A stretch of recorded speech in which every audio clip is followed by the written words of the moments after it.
വണ്ടൂരിന്റെ രുചിപെരുമകൾക്ക് ഭക്ഷ്യവൈവിധ്യങ്ങൾ കൊണ്ട് വിസ്മയമൊരുക്കിയ Indian bakes Pandikkad റോഡിൽ നിന്നും ഇനി മുതൽ Manjeri road Wandoor police station എതിർവശത്തേക്ക് മാറുന്നു.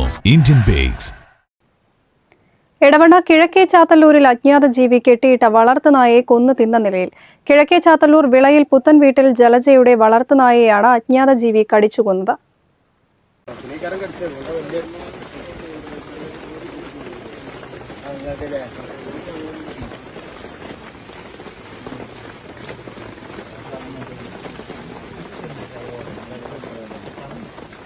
കൊണ്ടുപോയിന്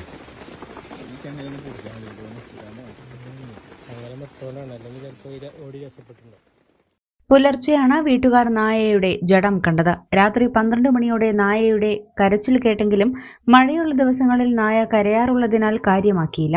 പുലർച്ചെ നോക്കുമ്പോഴാണ് കാലു മുതൽ കൈവരെയുള്ള ഭാഗം കടിച്ചു തിന്ന നിലയിൽ നായയുടെ ജഡം കണ്ടത്. കഴിഞ്ഞ വർഷവും ഈ ഭാഗത്തു നിന്നും നായയെ അജ്ഞാത ജീവി കടിച്ചു കൊണ്ടുപോയിരുന്നു.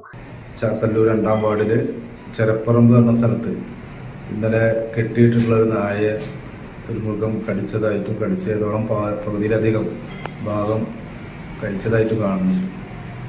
ഫോറസ്റ്റ് ഉദ്യോഗസ്ഥർ സ്ഥലത്ത് എത്തിയിട്ടുണ്ടായിരുന്നു. പുലി അതിൽ നരി എന്നീ 2 മൃഗങ്ങളാവാനാണ് സാധ്യത എന്നുള്ളത് തന്നെയാണ്. അത് നല്ല സ്ഥിരീകരണം ഉണ്ടായിട്ടില്ല. ഏതായാലും ആളുകളെ ഭീതി അകറ്റുന്നതിന് വേണ്ടി പറ്റുന്ന കാര്യങ്ങൾ ചെയ്യണമെന്ന് ആവശ്യപ്പെട്ടിട്ടുണ്ട് ഫോറസ്റ്റ് അധികൃതരോട്. ക്യാമറ സ്ഥാപിക്കാനും അതോടൊപ്പം തന്നെ കൂട് സ്ഥാപിക്കുന്നതിനുമാണ് ആവശ്യപ്പെട്ടിട്ടുള്ളത്. അതോടൊപ്പം തന്നെ ആ പ്രദേശത്ത് കാട് വലിയ രീതിയിൽ കാട് ഉണ്ട്, റബ്ബർ തോട്ടത്തിലടക്കം. ആ റബ്ബർ തോട്ടത്തിൻ്റെ ഉടമയെ കൊണ്ട് ഇത്തരം കാടുകൾ വെട്ടിക്കുന്നതിനാവശ്യമായ നടപടികൾ പഞ്ചായത്തിൻ്റെ ഭാഗത്തുനിന്ന് ചെയ്യാമെന്ന് ഏറ്റിട്ടുണ്ട്. കൊടുമ്പുഴ വനം സ്റ്റേഷനിലെ ഡെപ്യൂട്ടി റേഞ്ചർ സുനിൽകുമാറിന്റെ നിർദ്ദേശപ്രകാരം വനപാലകർ സ്ഥലത്തെത്തി പരിശോധന നടത്തി. രാത്രി മഴ പെയ്തതിനാൽ അജ്ഞാത ജീവിയുടെ കാൽപ്പാടുകൾ കണ്ടെത്താനായില്ല. ജനങ്ങളോട് ജാഗ്രത പാലിക്കാൻ വനം വകുപ്പ് നിർദ്ദേശം നൽകിയിട്ടുണ്ട്. News bureau, Edavanna.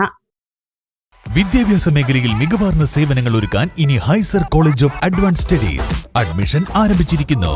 ഹൈസർ college of advance studies Thiruvali, Poonthottam, Pathiriyal, Malappuram.